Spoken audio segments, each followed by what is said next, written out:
Nous allons nous intéresser aux rituels liés à l'automne. L'automne, comme je l'ai dit, fait partie du moment de retour à soi et de lâcher prise. Le chakra associé est le chakra de la gorge. Le rôle du chakra de la gorge est de permettre à la personne de s'exprimer sur ce qu'elle pense, ressent à l'intérieur d'elle-même, dans le seul but de maintenir une communication sincère et pouvoir donner, mais aussi recevoir.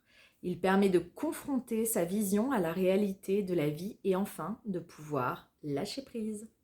Les pierres et bijoux associés au lâcher prise. L'améthyste, c'est la pierre de la sagesse. Elle participe au rééquilibrage mental. Pour cela, elle apaise les angoisses, la colère, la peur et l'anxiété. Et elle stimule la création et l'imagination.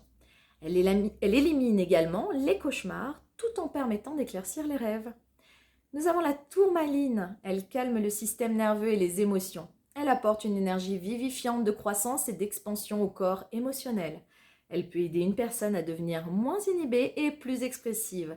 Elle aide à surmonter la peur du changement. Le quartz rose, elle est la pierre de guérison émotionnelle par excellence. Le quartz rose pour le lâcher-prise est considéré comme le meilleur élixir.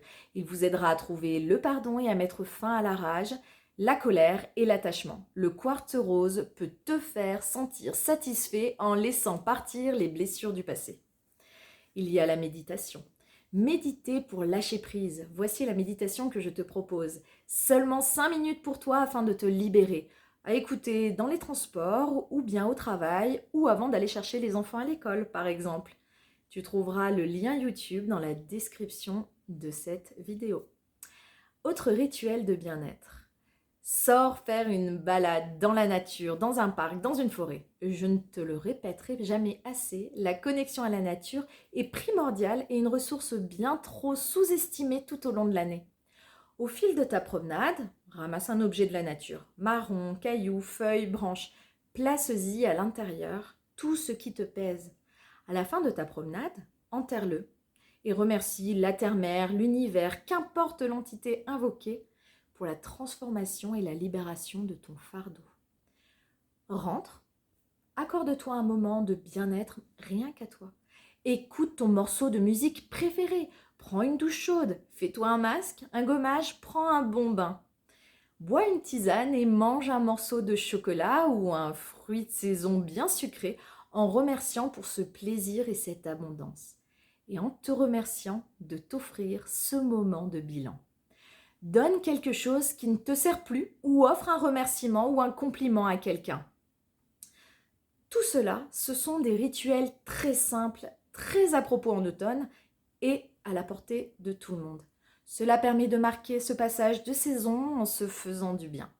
Tu peux compléter aussi en utilisant des huiles essentielles. L'huile essentielle de verveine exotique ou lycée citronné est idéale pour les dérèglements émotionnels. Relaxante, ses effets sont notables en cas de fatigue passagère, de stress ou d'angoisse.